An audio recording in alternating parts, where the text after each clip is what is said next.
खासदार अमर काळे यांनी केली।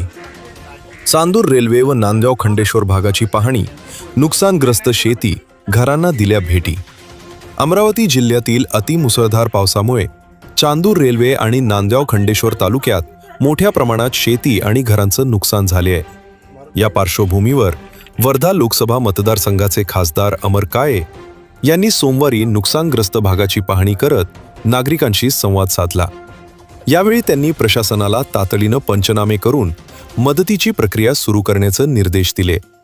गेल्या 3 दिवसांपूर्वी झालेल्या अतिवृष्टीमुळे चांदूर रेल्वे आणि नांदगाव खंडेश्वर तालुक्यात अनेक शेतांचं मोठे नुकसान झाले आहे।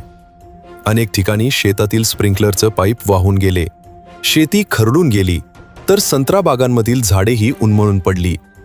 अनेक घरांचंही मोठे नुकसान झाले। या पार्श्वभूमीवर खासदार अमर काळे यांनी नुकसानग्रस्त शेती, घरे आणि पूरग्रस्त भागाची प्रत्यक्ष पाहणी केली। शेतकरी आणि नागरिकांशी संवाद साधून त्यांच्या अडचणी जाणून घेतल्या।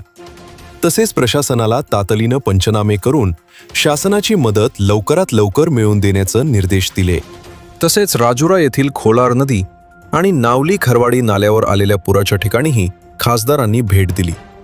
याच ठिकाणी पुराच्या पाण्यात अडकलेल्या 7 जणांची बचाव पथकानं यशस्वी सुटका केली होती।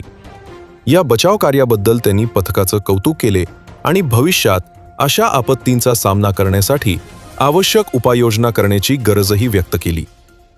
चांदूर रेल्वे आणि नांदगाव खंडेश्वर तालुक्यातील नुकसानग्रस्त भागाची पाहणी करून खासदार अमर काळे यांनी प्रशासनाला तातडीनं पंचनामे पूर्ण करून शेतकरी आणि नागरिकांना शासनाची मदत लवकर मिळावी यासाठी आवश्यक कार्यवाही करण्याच्या सूचना दिल्या आहेत।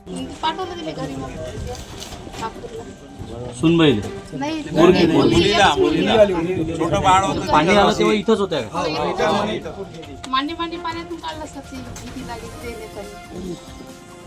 मग गोराईनं ओढलं आम्हाला धरून त्यावेळेस एकाएकी झालं सर पाणी ते आम्हाला माहित नाही झालं तर काय जीव पाऊसच तेवढा जोरात आला भाऊ। म्हणजे समज सुरुवातीचे तर 8-9 तास तर असा आला का बिलकुल 2च्या मोटरची धार होईल अशी वाटते। संध्याकाळी 6च्या नंतर पाऊस वाढत चालला। किराणा ते दुकानात काही गेला हे घरातला आहे ते दबलेला खाल्ला